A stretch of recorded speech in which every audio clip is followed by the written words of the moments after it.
right.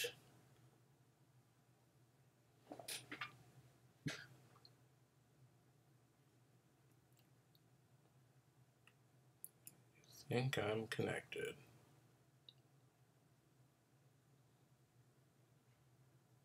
Perfect. All right. Well, I guess I should start per usual. Hello, everyone. I'm Robert, that guy you met today. If we haven't met, head over to my YouTube channel, which is where you are already, and let's get to know each other. So, I don't know. I haven't started searching through YouTube to see how things are going today. If it's been another adpocalypse or not, but I'm sure that YouTube in general is a buzz, probably with a lot of people feeling a lot like me today. Um, but if for some reason you don't know, YouTube basically they sent out an email yesterday, basically saying that a lot of small YouTubers, myself included, weren't going to be eligible to monetize videos anymore at all. At all. Unless you met a couple of criteria. Those criteria being more than 1,000 subscribers and then more than 4,000 hours of view time for a year. The for me, like for me personally, I'm very close to that anyway, so this hopefully won't affect me very long. Hopefully before the 30-day period. Um, but I was just thinking how YouTube is a platform that ultimately is made by creators. It's made by people that spend a lot of time creating content for YouTube. And heaven forbid that they would get a little change for their hard work. For the longest time when I was on YouTube, I didn't make anything at all. And then suddenly, for a lot of reasons completely unknown to me, to be completely honest, um, I started making a few bucks. Now, granted, I'm not going to retire just on that YouTube money. But considering the type of YouTube channel that I run, that it does cost, there is a monetary cost. It costs me to make the content for this channel. That did help offset that. And granted, we're only talking a few $100 a month. But, I mean, that's a few $100. If you had, let's say, $300 and you lost it, or someone took it from you, you were going to be pretty hot about that, I think. And that's how, I'm feeling, and a lot of other people that are kind of in that in-between space, where a lot of people fall. You're not kind of just starting out with like a microscopic channel of maybe 100 or less than 100 subscribers, and you're not up there in the hundreds of thousands or millions. You're just kind of in this spot where you've got a nice cozy audience, is what I'll call it. It's a cozy sized audience, and you are able to generate some extra income with that. And for that to go away, for a lot of people, I can see that being really devastating. Or if nothing else, it can be very deflating because I have been lucky enough to sponsor this or to monetize this channel outside of YouTube through sponsorship. But the overwhelming vast majority of people with YouTube channels don't do that or are unable to do that. I really lucked up in a lot of ways. And, on the subject of luck, when it comes down to it, YouTube or your success on YouTube, there's a lot of luck involved.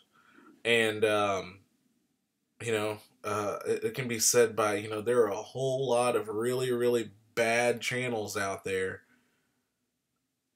that have a whole lot of subscribers. Now, granted, their view counts kind of show how bad the channel is, but it's just really unfortunate, and it's sad to see that because of ultimately what one person did, and we all know who that is. I'm not even going to invoke his name. That a lot of people that are that are running small YouTube channels and trying to grow their audience and really being able to take advantage of being able to generate that extra income, which ultimately helps them to create more content. And the fact that they're going to lose that is just really unfortunate. And I mean, it's unfortunate for me because now some things that I was doing strictly with the money I was getting from YouTube, I'm probably going to not be able to do. Or I'm going to have to reevaluate how I'm doing it. But like I said, I also have sponsors. So this isn't really the end all be all for me, but it's going to be the end all be all for a lot of people. But what I want to talk about is really how I think that this is going to really be the last straw or the last nail in the coffin for YouTube. And I could really see this giving rise to whatever the next video platform is. Whatever that next big thing where you're going to see creators shift from here to there. I think this is, if there was ever a turning point or a fork in the road, I guarantee you that this is it. Because they have screwed a lot of people in a very big way. And to kind of put that in perspective, I pulled out some some statistics. So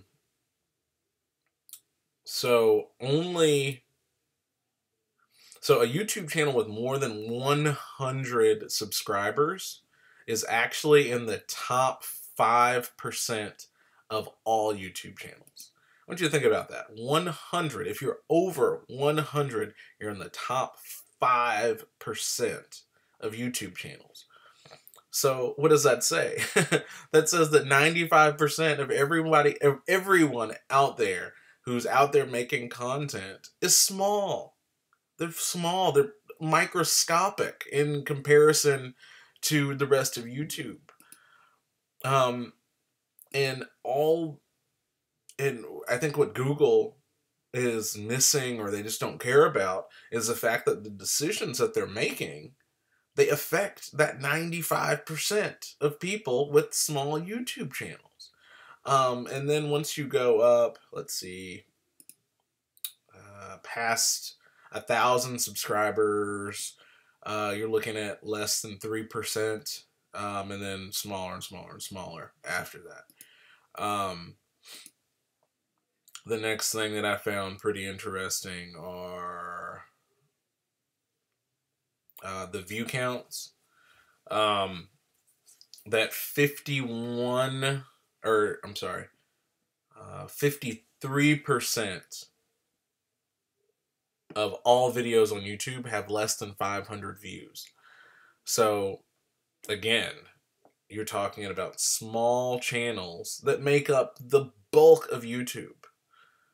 And, you know, I get that, you know, they've been having some issues lately with, I guess, community guidelines and things like that, but, you know, making such a sweeping decision across a platform comprised of mostly very small entities are just, it's just so unfortunate. Like, it's the kind of thing that, like, when I first read that email, I was very angry, and selfishly such, very angry, just because I'm like, man, I'm out of I'm out of my extra couple $100. But then I started going on some of the Facebook groups that I'm a part of that are, you know, mainly just small YouTubers, just kind of networking and talking. And then I started getting really sad, because I can just remember, you know, when I was at 75 or 100 subscribers, and how exciting it was to just see, like, you know, 5 cents show up on the revenue, you know, and it's just, yeah, it's no money at all, but it's, if nothing else, it's really encouraging and it drives you to want to keep going. And just thinking about how, you know, people that have been working really hard to create their content, whatever that content may be, and they were feeling kind of just how I was feeling, where, you know, hey, I made 5 cents today on these videos, it is just a good feeling, and I feel bad for those people that aren't going to get that, or people that might have been interested in starting a YouTube channel that now, without that allure of at least the possibility of getting paid, they're not going to do it. Now, granted, you should never start YouTube to make money, because most people don't make money. Just kind of like the statistics that I just talked about. Most videos don't get more than 500 views, and the vast majority of YouTube channels don't have 100 subscribers. So yeah, those people aren't really going to make any money, but it's unfortunate that those people won't have an opportunity to try. Um, it's just, I don't know. I hate it for everyone out there that's creating. Um, I'm really hopeful personally that I'm going to break that threshold for monetization. The 1,000 subscriber mark is really close for me. I think right now I'm at like 954 or something. Based on my previous statistics, it'll probably be 3 or 4 weeks and I'll be over the 1,000 mark. But the question is, will I get that before 30 days? Because they also didn't make that clear if you have to reach that within 30 days, or if after 30 days and you reach that, if then your monetization will be re-enabled. The watch time requirement, they say, is 4,000 hours over a 12-month period. I'm well over that, thank God. But I don't know. I think whatever that next platform is, it's YouTube's days are numbered, I think. I think so. I think YouTube has gotten very complacent. They've gotten very comfortable with their position as sort of the video marketing platform. And I think that complacency and treating their creators the way that they are is finally going to bite them in the ass in a big way. Hey, Neil, big kids, what's up? Now, the question is, what is that new platform? I have the feeling that that platform is going to be something that's already in existence, or maybe that it exists in maybe a slightly different form. Because there's other video platforms out there, like Daily Motion, for example. You know, I feel like you could see a site like Daily Motion kind of clean up their act and attract a lot of people very quickly. There's another one out there that is the name of which is completely escaping me right now, but it's very similar to Daily Motion.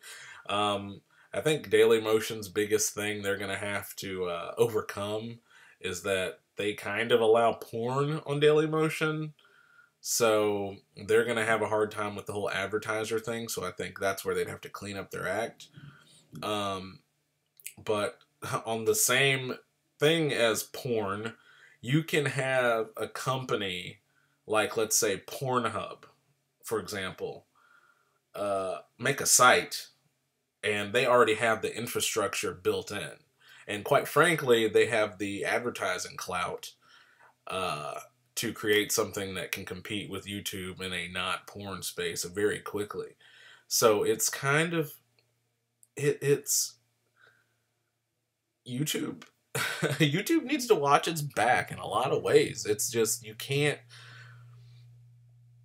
they've forgotten who made them. They've forgotten that all they do is provide a platform. They don't make their own content. They make a rewind video once a year, and that's damn near it. The people out there's a whole lot more of them than there are of Google. And without those people, they literally are nothing, and there is no YouTube. And YouTube needs to remind themselves of that. You saw, if not for the Vine apocalypse, I could see a platform like Vine taking over very quickly. You have like Snapchat, for example, who are they owned by YouTube now? Let me check that really quick. No, I don't think so. I don't think so. I had to check that. Um, you know, YouTube. So the very first time that I started doing YouTube was right when YouTube started, and is it somewhere between like '04 and '06, something like that. So I mean, I've been doing this for a long time, and I guess it's another reason that I'm just really like upset by this, because a lot of that email had to do with gauging the validity of a YouTube channel. And then, like I said, at first I started getting angry because I'm like, hey, I've been doing YouTube since the beginning of YouTube. Granted, not on this channel, but, there's some embarrassing YouTube videos that I was making when I was like 18 years old, 31 now, that, well, no, I wouldn't have been 18. Would have been a little bit older than 18. But, I don't think I need YouTube assessing my validity as a YouTube creator when I'm literally an early adopter of YouTube. And the fact that they didn't just grandfather people in, like, hey, if you're already a YouTube partner, you're going to remain a YouTube partner as long as you play by the rules. And just say, look, if you end up with community guidelines strikes or copyright strikes, and you end up getting your channel banned or whatever for any reason, then you're just out. And I think that would have been completely fair for them to do. I go over here to the comments real quick. Big Kids, I've noticed locally that they're sending larger influencers out to be their brand ambassadors. Paris, I'm thinking of possibly doing what you're doing in my city. How do I get the Bureau of my state to pay me? Paris, I'm going to come right back to that. Big Kids, yeah, I think that whole idea is part of the problem. I feel like they made a shift from being sort of a community of creators to being sort of this corporate entity that has the small number of really huge people that they use to rope people in to be YouTube creators that shouldn't necessarily be or wouldn't otherwise, by like, hey, you can be just like Casey Neistat or whoever the fuck. Pardon my language. And that just kind of goes against what YouTube was supposed to be. And it just seems maybe the last 4 to 5 years, give or take, that they've kind of made that shift. Okay, so Paris, how do you do what I do in my city? So I kind of showed up. It was really a perfect storm of events that allowed me to get sponsored by my city to do my vlog. Here's the thing. I came into YouTube full-time from the nonprofit world, okay? And one thing I learned from working in the nonprofit world is that you can get just about anything if you ask for it. And most of the time it just comes down to finding or asking the right person. And just about everything that I've been able to do since has just come from the fact that I'm not scared to ask anybody for anything. And I've gotten really good at figuring out who I need to ask for what, and then identifying the right and wrong time to ask for certain things.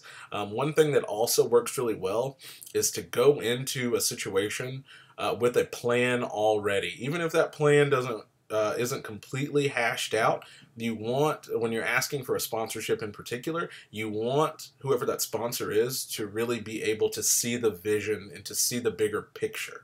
And that was really, I think, if there was one in particular thing that helped me a lot trying to get that sponsorship, it was that I could really tell them what I could do for them and how I was going to go about it and what they could expect I could tell them all of that immediately, and I think that's really that could be the difference between getting it and not getting it. That's really simplified, but I hope that at least gives you a little insight into that. Big Kids, these brand ambassadors are doing meetups to push us to create more. Yeah, they are, but I don't know why. It's like, if I had a half the view count of Casey Neistat, I would just be making my own content and kind of minding my own business, honestly. Because the people with these enormous YouTube channels, they don't speak for the rest of the YouTube community. They're not, they're weird. They're outliers statistically. So what can Casey Neistat or PewDiePie or any of these people, any of these assholes, quite frankly, what can they tell me about creating? Because they are where they are because of luck.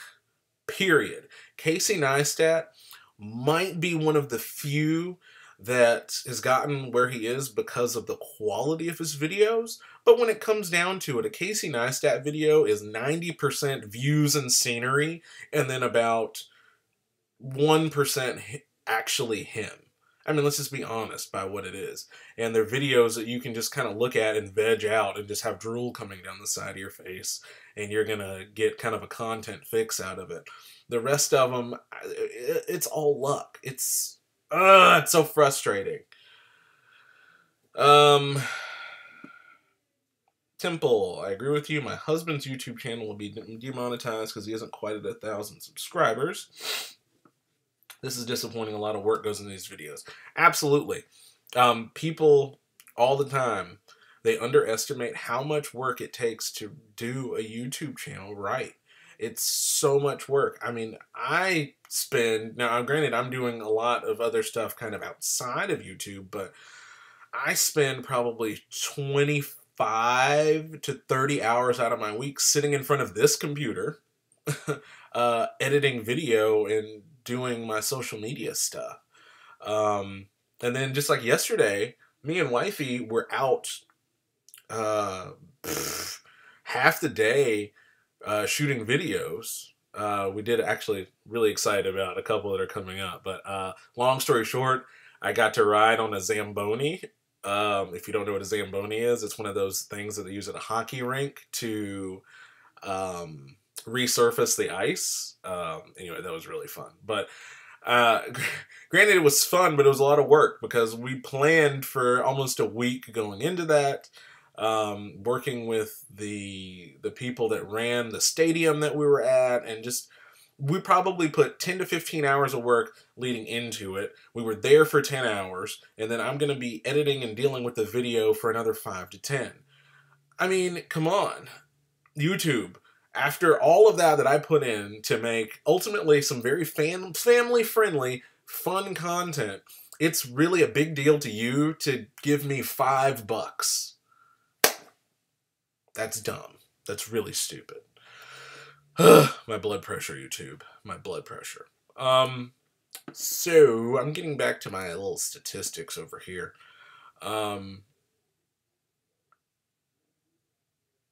So, on YouTube, the top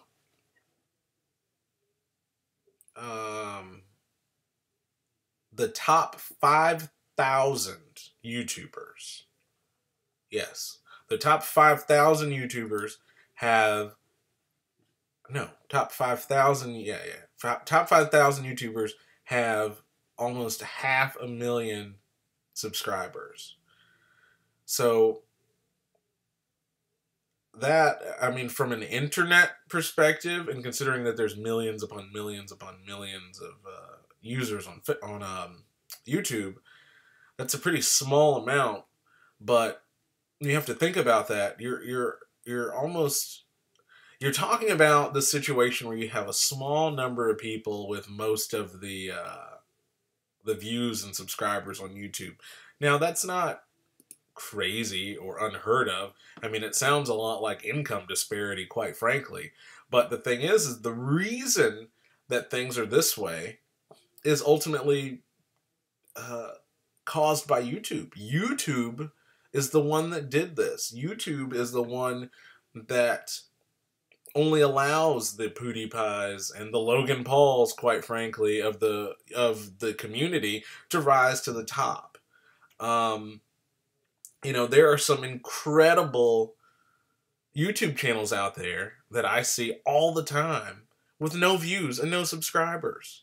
A great example is actually here right now. I think he's still here. Neil, Big Kids is his newer channel, but the channel that I found him on is called Life of M, and it is honestly, I hope you're still here, Neil, while I'm bragging about you. It's honestly one of the best YouTube channels I've come across on YouTube, period. Period. Hands down. It's, hey, there he is.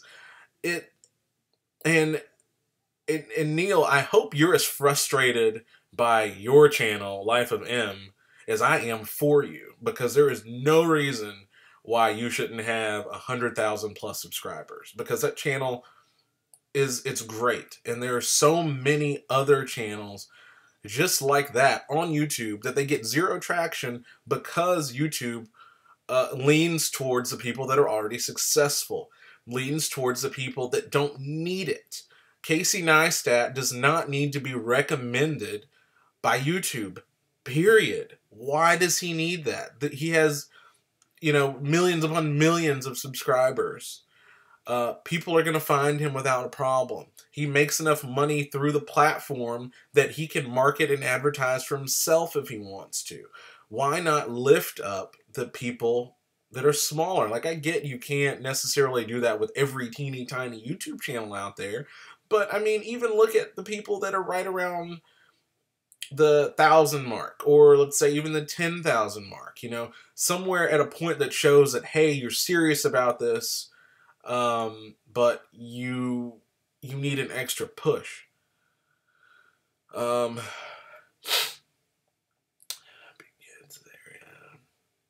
Paris, with your influence in the city and the state, have you thought about doing a Macon or Georgia t-shirt or Macon State appeal brand? I'm actually working on something like that right now. But that's coming out of my own pocket. That's not, my sponsors aren't sponsoring that. But yeah, I am working on a line of merch.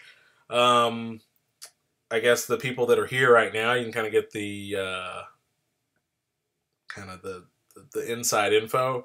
There are a few things that I'm trying to launch when I hit the 1,000 subscriber mark.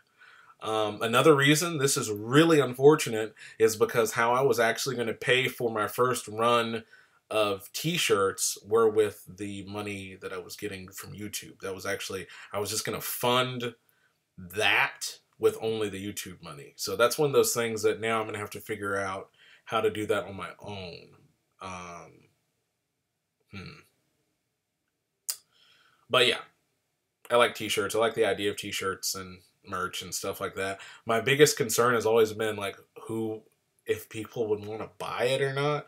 I think if I was just dealing with YouTube, I probably wouldn't do it because I don't think anyone would buy it. Like, I think there would be, you know, the handful of people that like watch every single video religiously would probably want it, and then that would be it. So I would make maybe 10 t-shirts and sell those and I'd be done.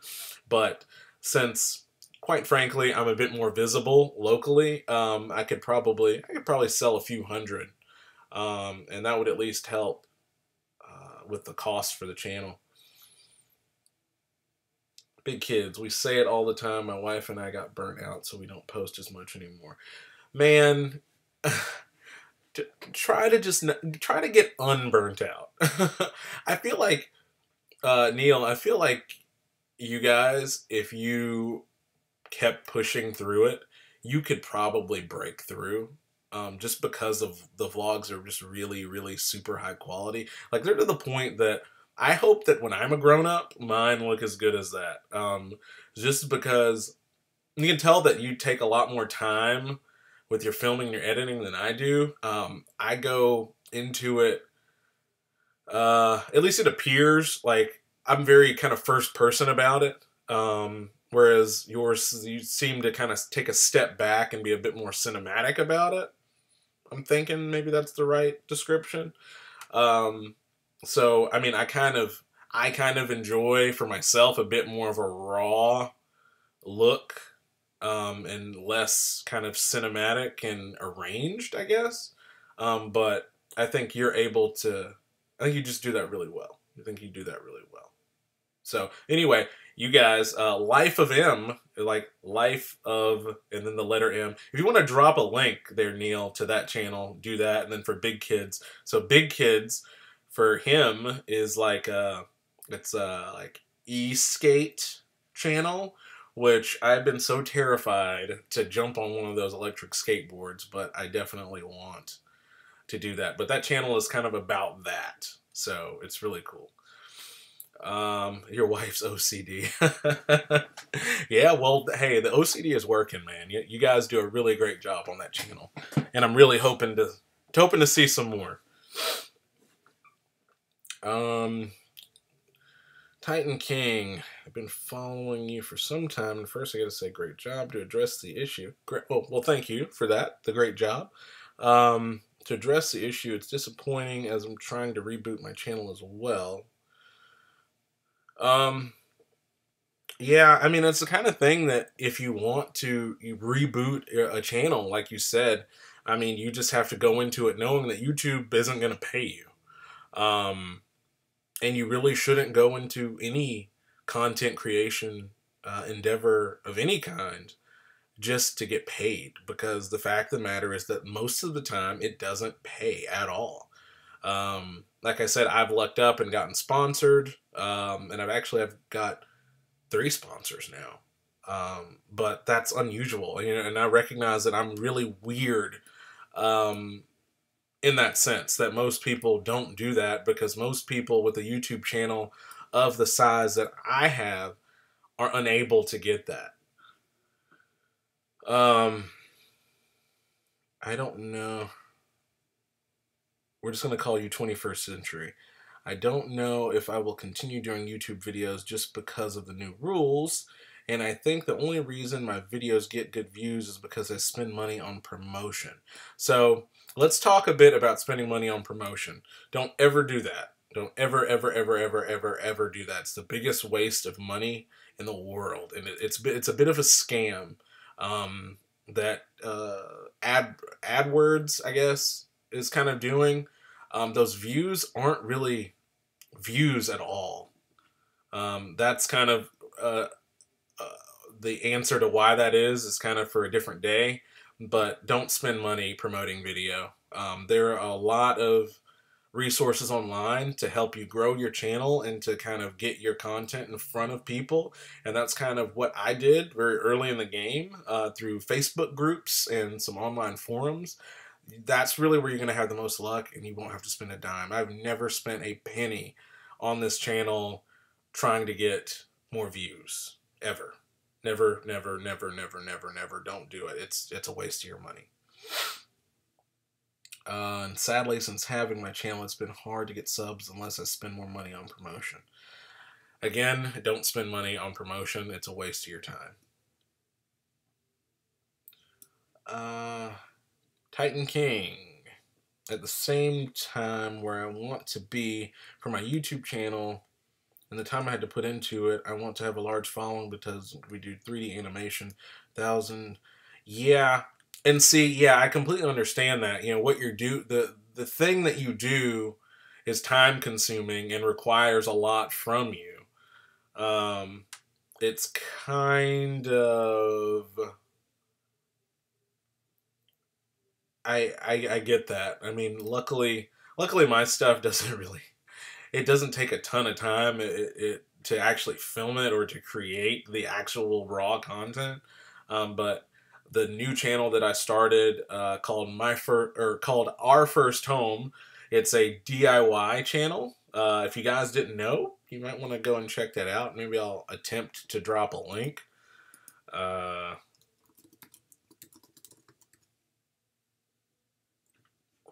Maybe. Sorry guys, I have a really hard time multitasking.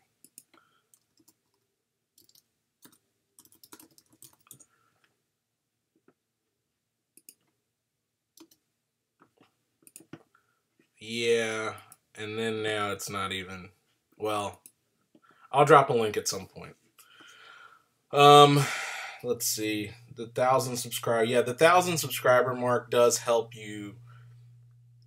Can help you validate yourself. Like if you're making it, like you're in an industry, can definitely help that.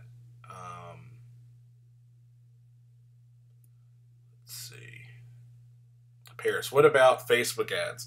So putting YouTube videos in Facebook ads is kind of a catch-22 situation because Facebook doesn't like YouTube. So when you try to put things that have to do with YouTube on Facebook, you don't get the traction that you would with any other kind of post.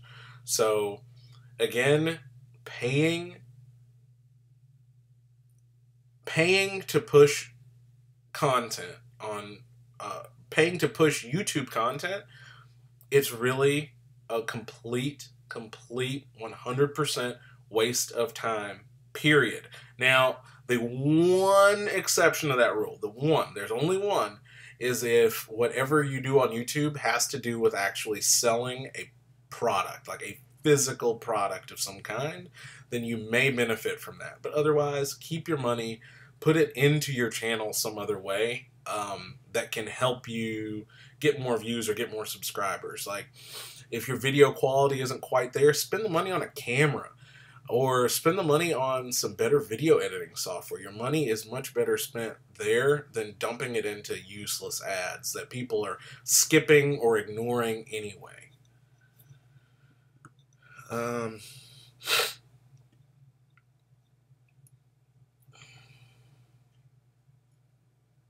Take this as a motivation for what I will do.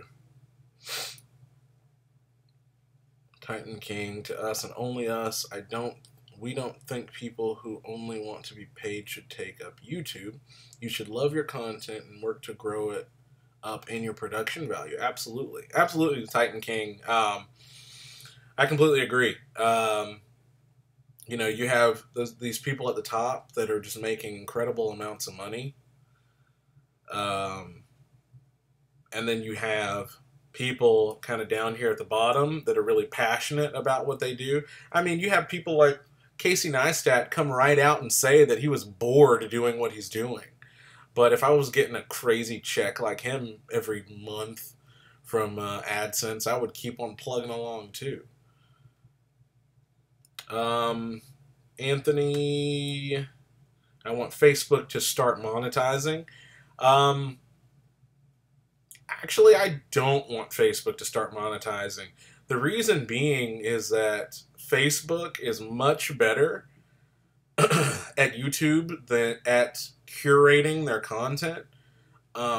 So YouTube has a much Facebook has a much higher likelihood of being very unfair in how they distribute their online content, in particular video, because that algorithm is really good. It's very, very good, and they have a much better control on who you see and who you don't see and why. That part is very critical, and that's the difference between Facebook and YouTube, is that Facebook has the ability with their algorithm and what they've learned over the years to really filter content based on the content of the content. Wow, that's a lot of content. Hopefully that made sense. So for example, with YouTube, since it's relatively old technology, their filtering system kind of starts with the title and then kind of moves into the description.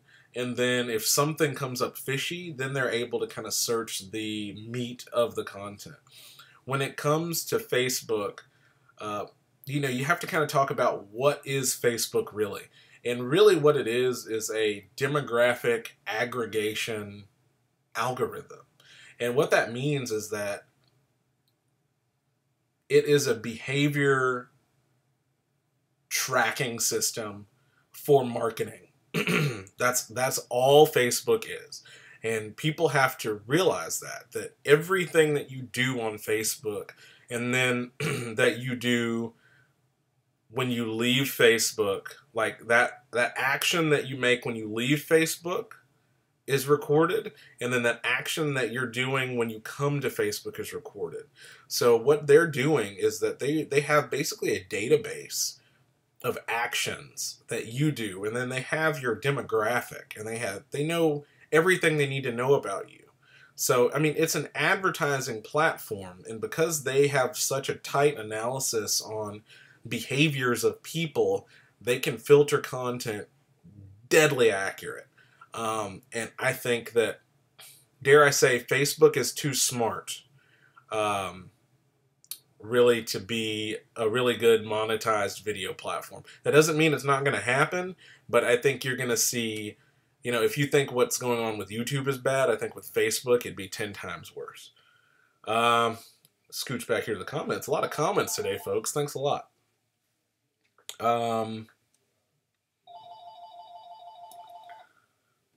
That phone ringing. To be fair, YouTubers have to address strategies to know how to help grow subscribers as well, and collaborations help. Yeah. I think this is going to force a lot of people to work a lot harder to get the subscribers. But like I said, you know, anybody that does this, you know that doing YouTube is hard. It's a lot of work, and doing those, like the collaborations and things, it's extra work, but it's really helpful. I have yet to actually really do a collaboration. I want to. It just hasn't happened. All the people that I want to collaborate with live nowhere near me. So like Neil, if you're still here, is one of them. I cannot wait to have an opportunity to come out there to Vegas and do something with them. And then I've got somebody out in Texas that, gosh, what is it called? It's a cooking channel called Ariana's House. It's great. I loved that channel. The same guy does a channel called John's Brew Reviews, where he reviews craft beer. Big fan of beer right here, so it would be really cool to do a video with him. And then I've also got somebody up in Canada that I would also love to do a collaboration with, but it just hasn't panned out just yet. Moving on. Oh, I need to close this door, guys.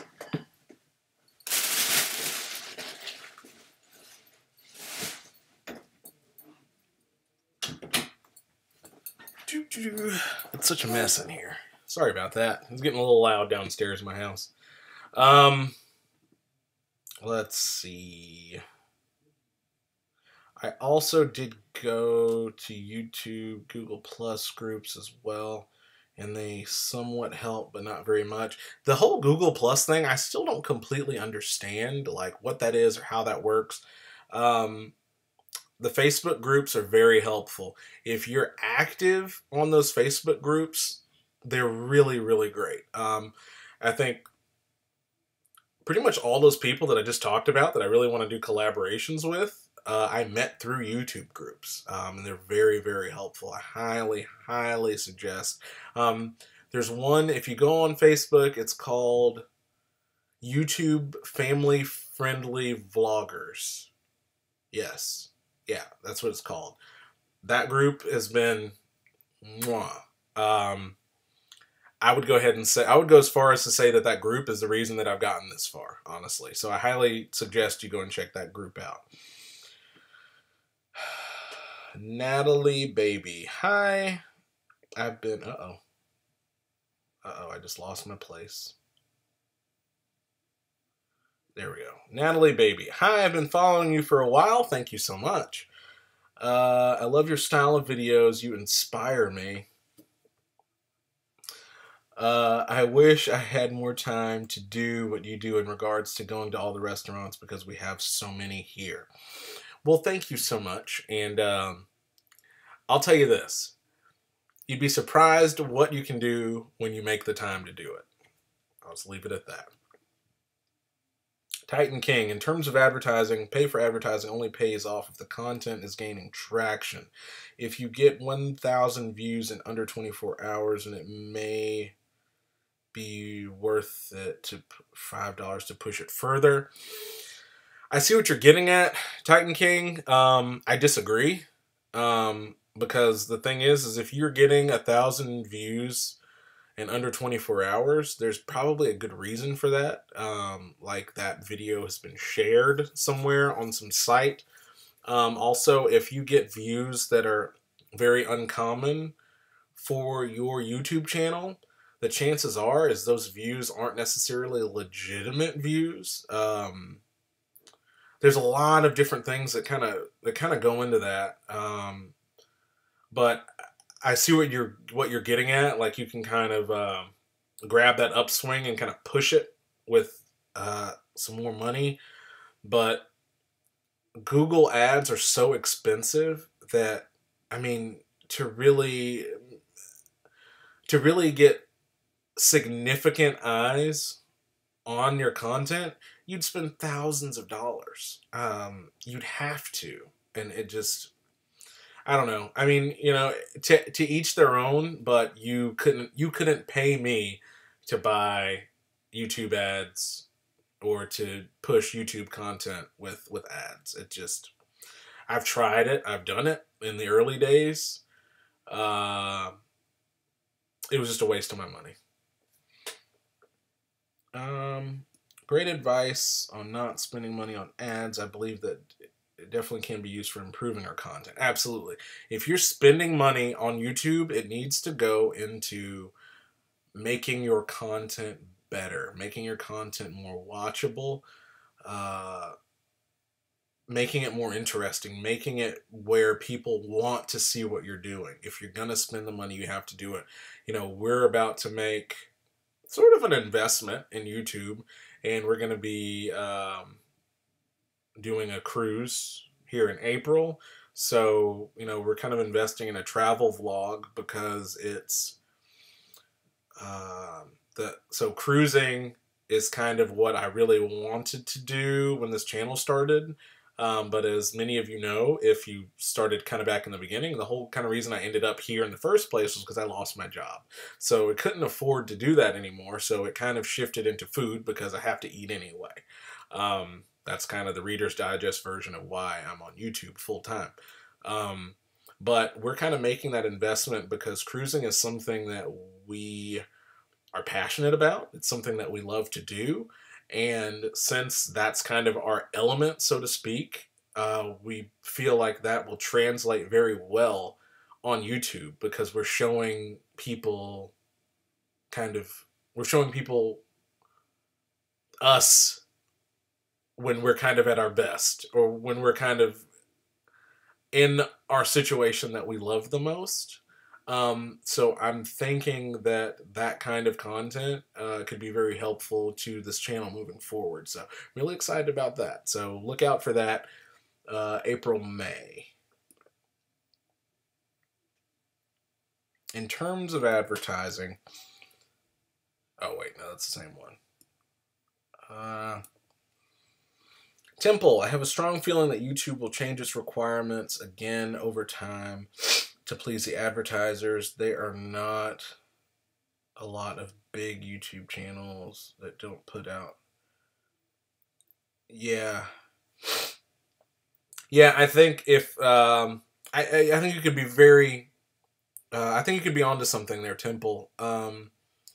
A lot of those big YouTube channels, they've been so big that they've been kind of able to do whatever they want because they're so big. And I think if the advertisers just have to depend on only that, yeah, I think you could see a change. Yeah, you could be onto something there, Temple. That's a really great point.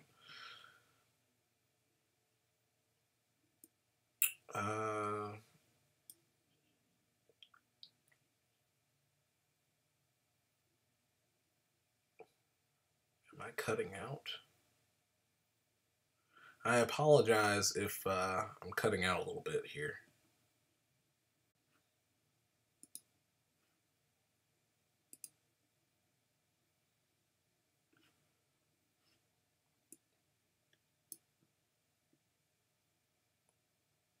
Okay.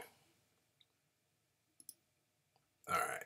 Hopefully that will be better.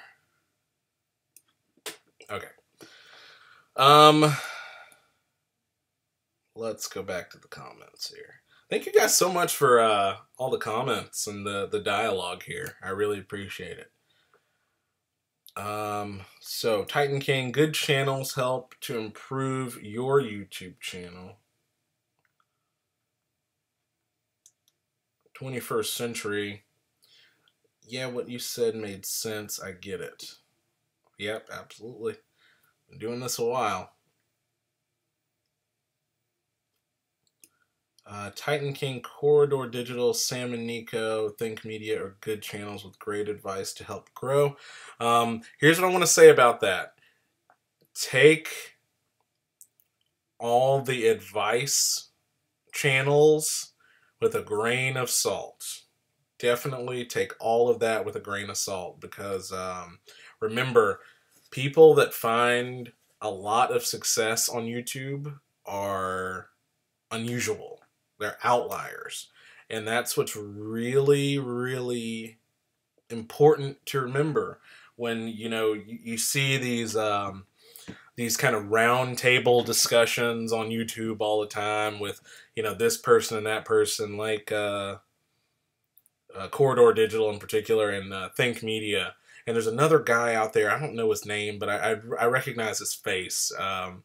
But, you know, they're talking about how you can do this and that and the other, and they found success doing this and that. But the thing is again, anybody out there that's found any real success on YouTube, they're outside the norm. It's not, whatever happened to them to make it work is weird, and it's probably not going to work for you.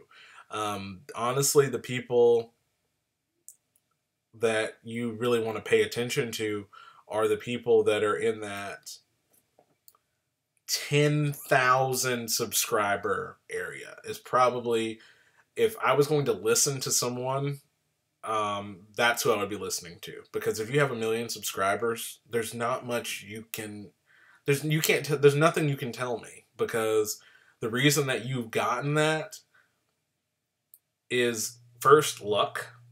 And a lot of them, they really downplay the luck of getting those kind of subscriber numbers.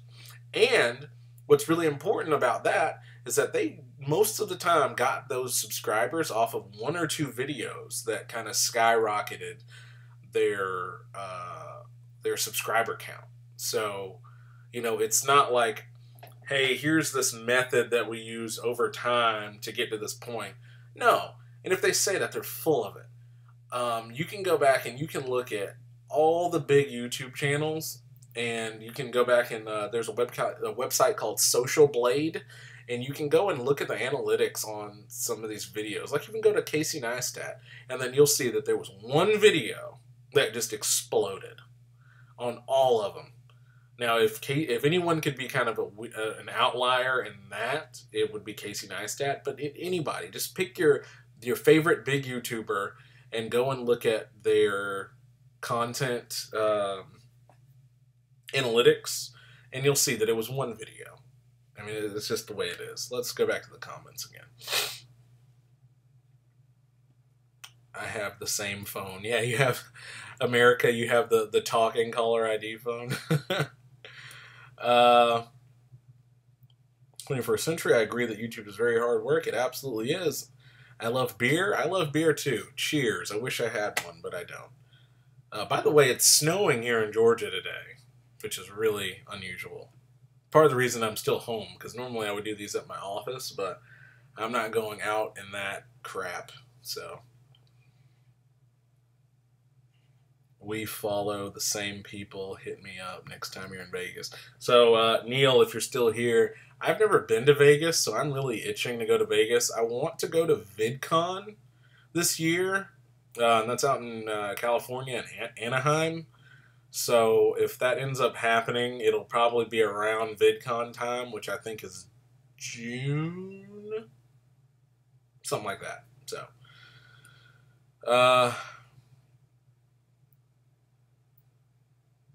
do I still do Paris? Do I still do freelance photography and video work? So The photography thing, I was doing like wedding photography and stuff. Um, Long story short, I kind of learned that wedding photography isn't my cup of tea.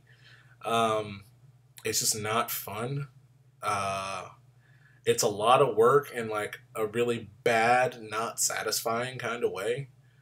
And I'm the kind of person like I really enjoy photography, like just as a hobby. And I was just seeing that that was going to ruin photography for me. And to me, the few $100 that I was making doing that was just it wasn't worth ruining that hobby for me. So I kind of decided to not do it as a money making thing, and I'm just doing it kind of just as my hobby that I like to do. 21st Century, that's awesome. Do you watch Double Takes videos? It's great because I've just become friends with the people that do the Double Take videos. I'm actually not familiar with Double Take. I'm going to have to look that up. Yes, best Facebook YouTube group, no drama. Yeah, definitely the family-friendly YouTube vloggers. I can't remember what it's called. If you're in that group and you're watching, can you please drop a link to that group so that the other people can have that?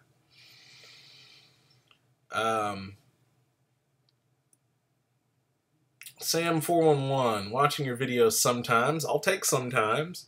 What's your favorite burger place? So, my favorite burger place, that's kind of a difficult question to answer overall. My favorite, okay, so my favorite burger place that anyone can go to throughout the country, so I mean, I guess like a fast food burger, is Sonic. I think Sonic has the best fast food burger. Um, at least they're the best one I've ever had, but I have yet to actually go west of Texas, so I haven't had In-N-Out, which I hear is really, really good. So, best that I've had that anybody can get is Sonic. Now, the best burger overall that I've had is actually right here in Macon at a place called Ocmulgee Brew Pub. That's an Indian word for, well, it's the name of a river that runs through Macon, Georgia.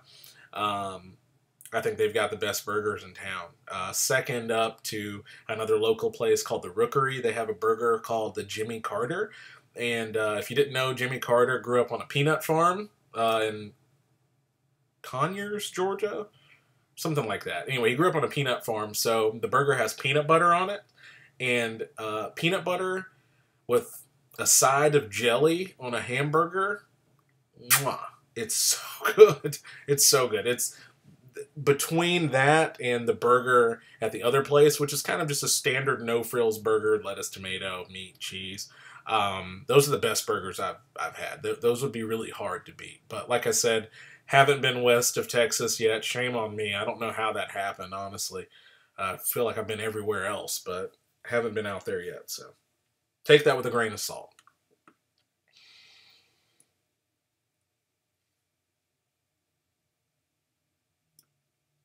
Oh, Sam 401. Yeah. What about In-N-Out? Yeah, I have not had the opportunity to do In-N-Out.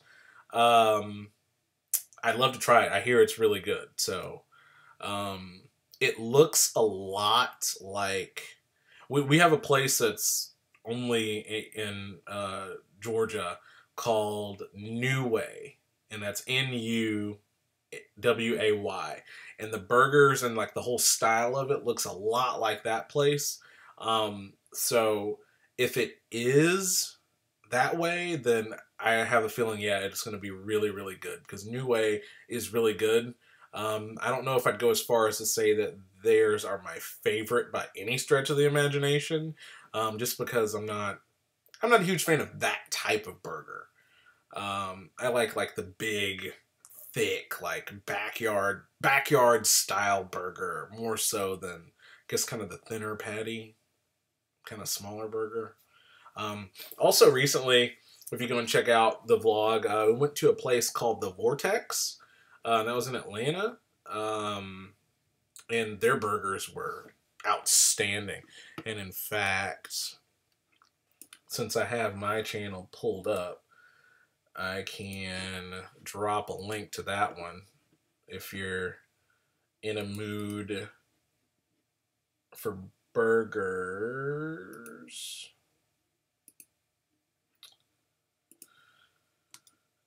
Oh man.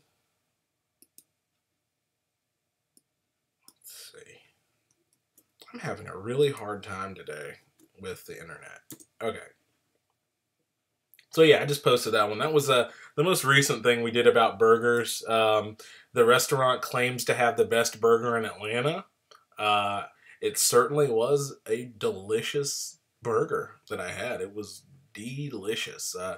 The way they served their beer was a little weird, but we had a great time doing that.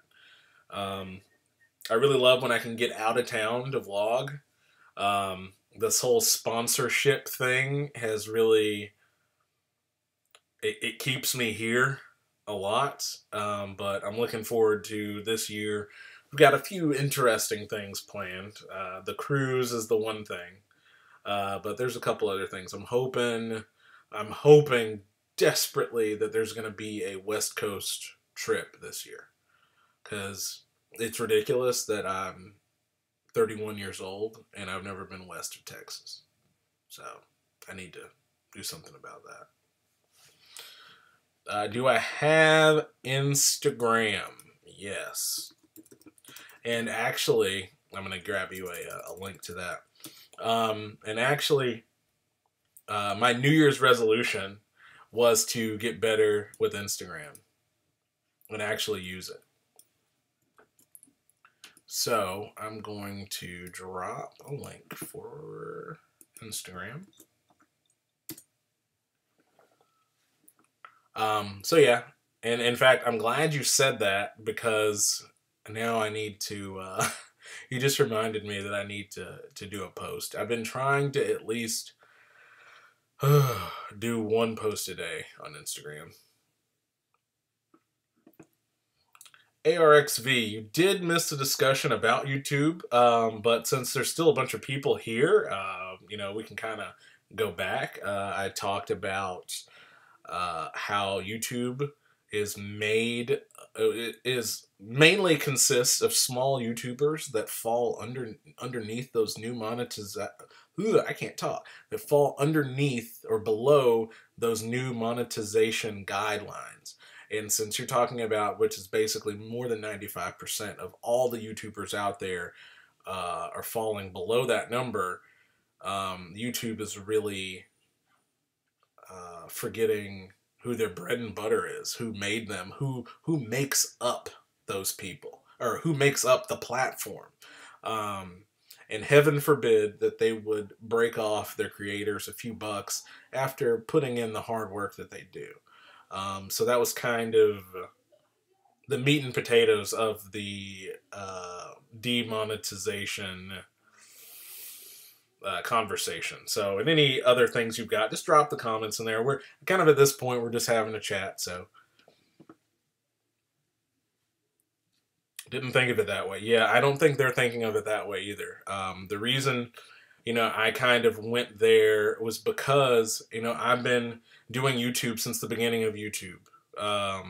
You know, it was beta, I think, when I actually signed up for my original YouTube channel. It was all beta. And, you know, I've been doing it since the beginning, and I'm proud to say that I've been here since the beginning. Now, in the past, I had a channel that, unfortunately, I kind of lost that channel in a divorce, so to speak. But I did find quite a bit of success on that original channel. By today's standards, that channel was freaking huge. By this channel, by the measuring stick of back then, it was, I mean, in a lot of ways, I was probably the Casey Neistat of 2006 YouTube, honestly. But like I said, I was making like parody videos and like music videos and stuff.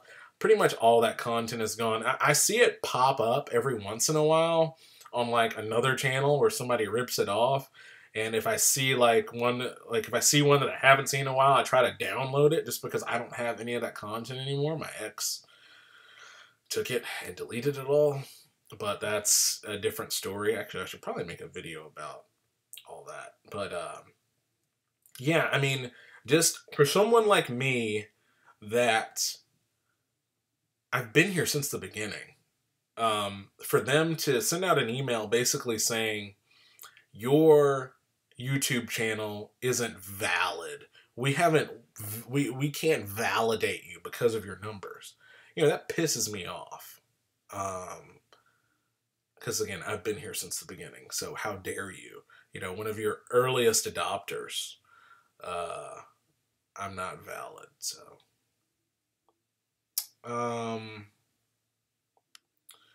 ARXV subbed. Well, thank you. I hope you enjoy the channel.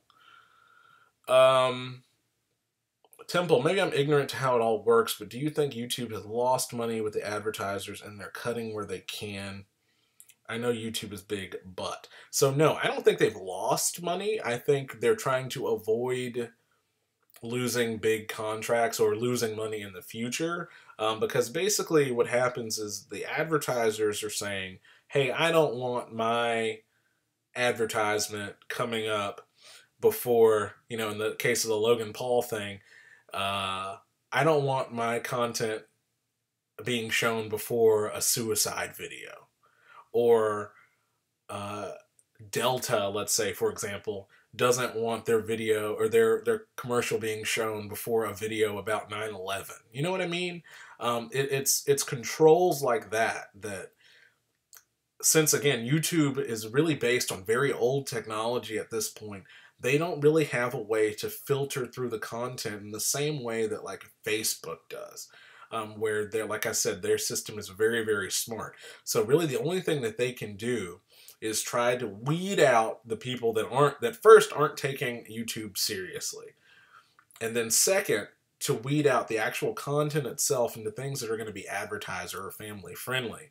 But they only have a couple of ways to go about this because, again, the YouTube algorithm is a very old kind of thing.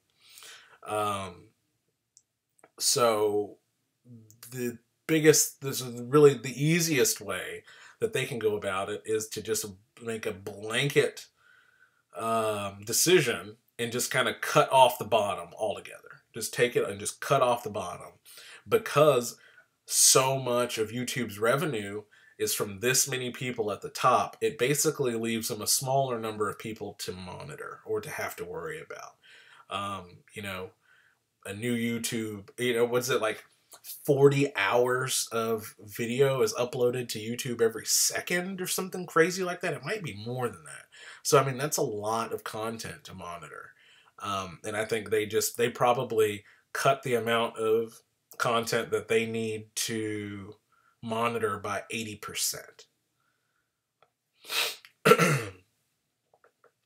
But the other thing that's I was about to say is that it's really unfortunate that this one guy, who's an idiot, by the way. I don't know if you've ever seen, any of you have ever seen Logan Paul's videos, but he's a freaking idiot. Like, I can't, it's infuriating that he's even a thing, honestly. But anyway, that's neither here nor there.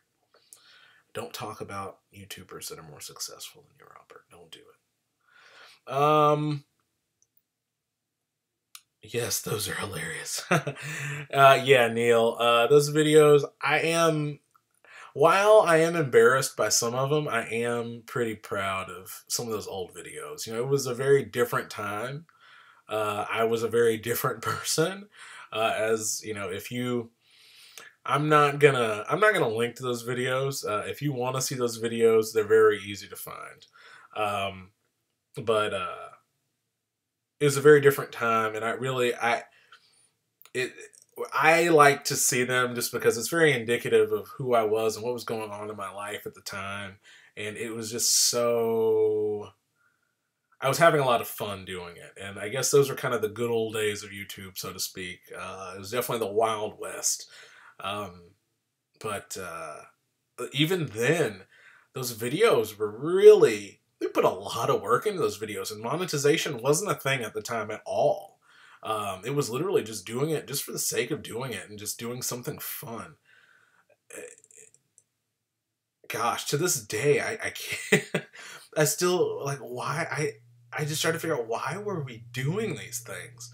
Um, but ultimately, it's kind of why I'm still on YouTube now, was because when we started making all this content back in like '05, we were just having a great time doing it. And you know, I still have a great time doing it, but it's a lot more work now, just because to get your content in front of people takes a lot more. Back then, it was just pretty much you just made it and people would watch, more or less, but that's not the case anymore. Keeping the little man down, bastards. Yeah, I mean, to an extent. But the thing is ultimately, most of the people on YouTube are the little man. So, um, you know what? Not keeping the little man down. You know who they're keeping down? They're keeping the medium-sized man down, because those are really the people that are feeling this. It's not the little channels, because the little channels weren't getting anything to begin with, and it's not the big channels because they're still going to get it. It's the people that fall somewhere in the middle. It's kind of a donut hole situation. Did Oh yeah, that's right, Neil. You did do similar stuff. Yeah, yeah. You're it's like a Filipino dad thing, right?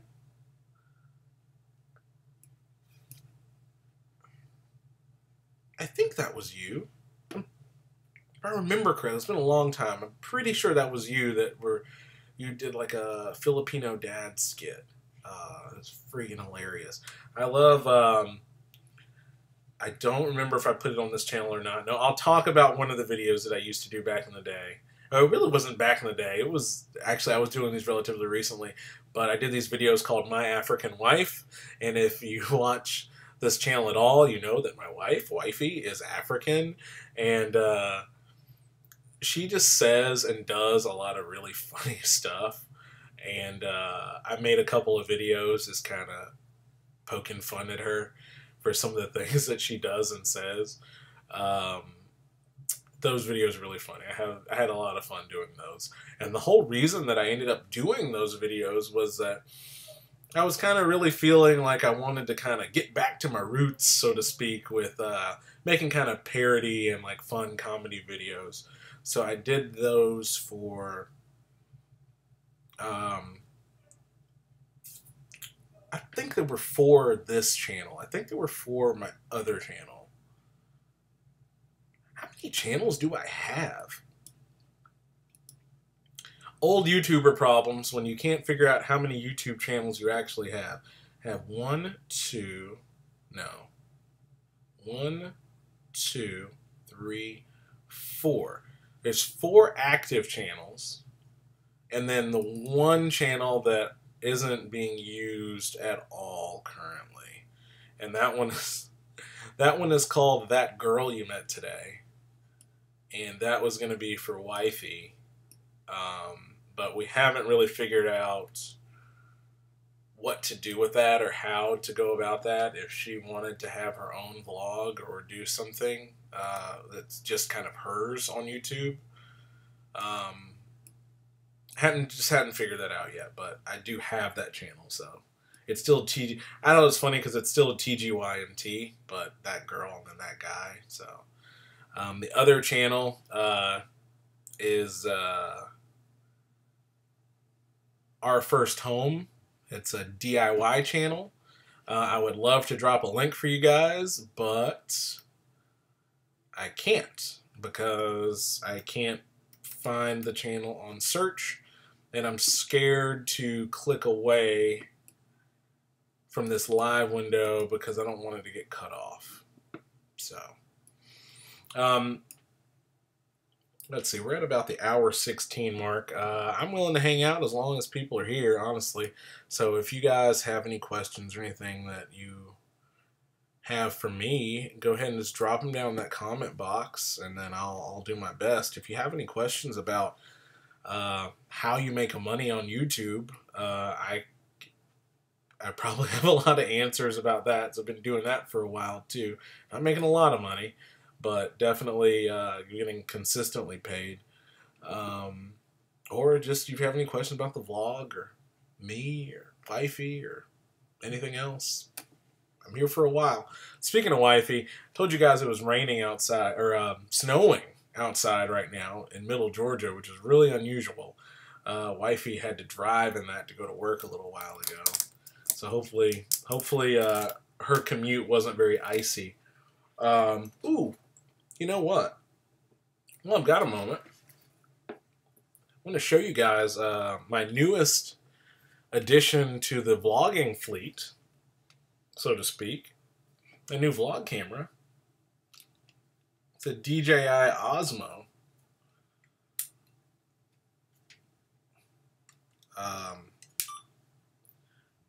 Really excited about this. It's one of those cameras that's stabilized.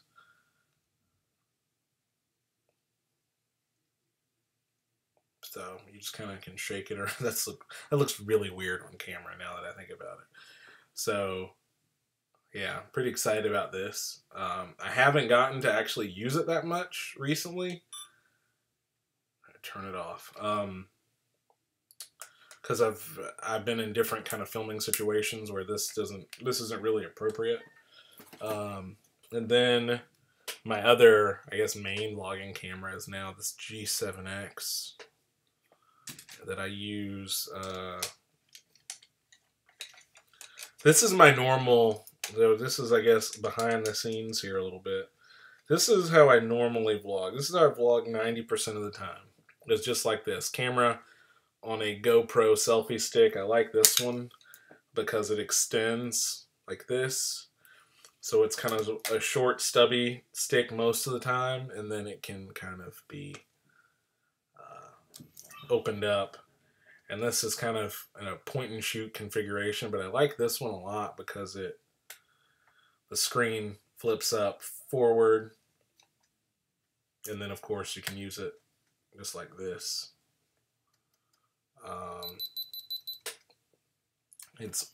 It's mad because there's not a memory card in it, but this camera has been really nice, but the focus on it is absolute garbage. It was supposed to be kind of the end-all be-all for vlogging cameras, but I beg to differ. And it was expensive too. This was like a $700 camera. And then this was about the same. So this has its own list of issues.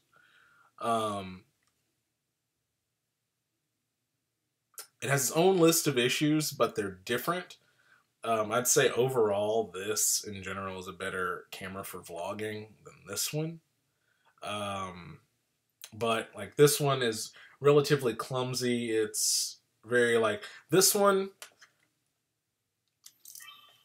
I'm ready to shoot. Done. I'm ready. Okay. This one, to shoot, you have to turn your phone on and set up the Wi-Fi network and get Bluetooth going, and it takes like 10 minutes to get this camera up and running. But once it's up and running, it's great. So anyway, Robert's camera moment. What stream setup are you using right now? I'm just using the built-in camera on my iMac. Nothing fancy. With, let's see, OBS is the stream encoder that I'm using. It's a free encoder online. I know there's some that you pay for, but... Sorry, I just got a text message. There's some that you pay for, but I am not about that life of paying for something if I can do it for free. So that's what I'm doing. Big kids, ooh, ah, yeah. Or we're going to say SPW. Will you continue to run ads on the demonetized channels? Well, I can't. The demonetized... Well, actually, I don't know how that works, because they might still run ads. There might still be ads, but that won't be in my control. I think I think even if a channel isn't monetized, I think there's still ads though. I'm not really sure how that works, but I know it ends up out of my hands and I don't get a cut for it. So, this channel that you're watching is demonetized. The one channel that I have that's kind of a viral video channel that has thousands of subscribers now, which is crazy to me because I don't even check it, or I haven't uploaded anything to it in probably a year. It's not being demonetized, but it also doesn't make any money. I think last year that channel made like 25 cents, which is part of the reason that I don't really bother with it anymore. But also because I don't do that anymore. The channel is called Today on the Internet. If anyone's interested, you'll find it pretty easily. And then the new channel that I started for DIY is called Our First Home. I mentioned that a couple times. I would love to drop a link, but I can't. And it's new, so it wasn't eligible for monetization anyway. So,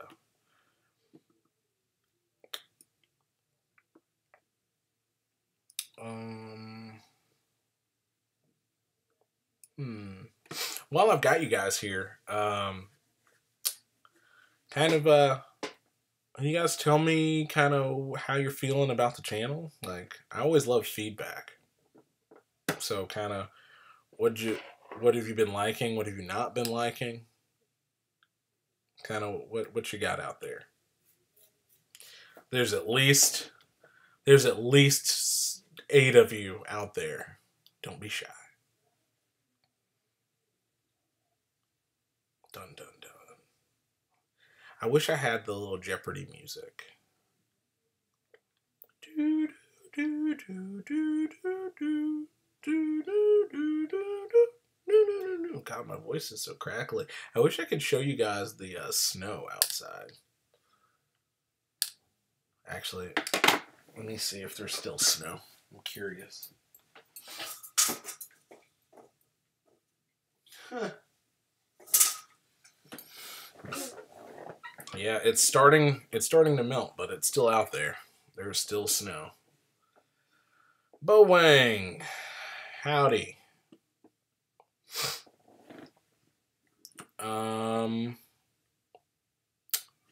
Well, oh, okay. So one other thing, I am kind of curious how you guys might feel about it. I haven't talked about it at all on the vlog yet, but recently I've been really getting into cryptocurrency. Not so much Bitcoin and stuff like that, but like a lot of other altcoins, and I've been kind of really knee deep into it. I kind of experimented with it maybe about a year ago. It just kind of is some tech kind of thing to do. But I've been really kind of diving into it in the past 6 months or so.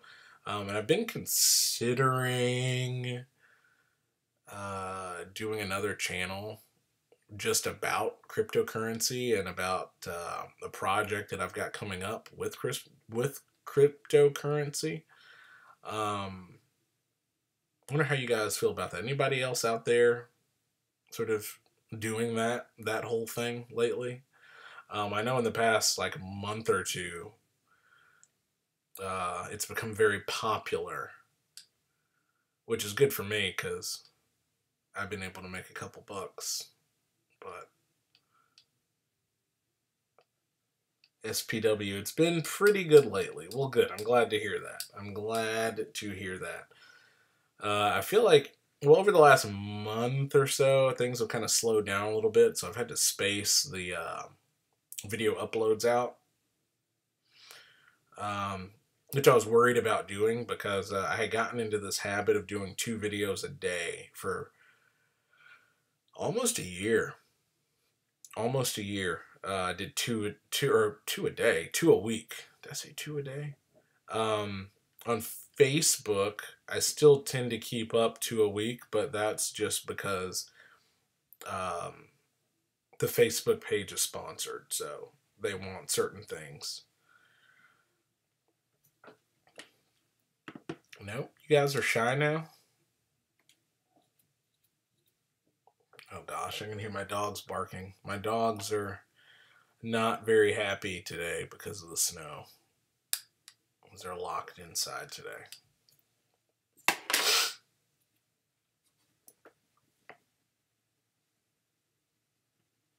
You can make funny video.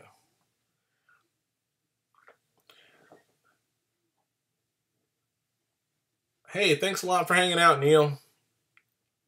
Yeah, I want to do more live videos, but I just haven't. I don't have a great excuse for not doing it. I'm gonna try to get better. Maybe I'll just make that my second resolution. First resolution is to actually use Instagram. Second resolution is to do YouTube live videos more regularly. Anyway, but thanks for hanging out, Neil.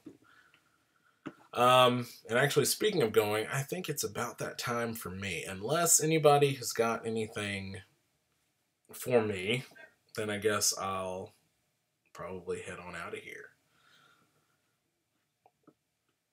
Going once. And a going twice. Wait, there's a delay, so I'll wait for the third one.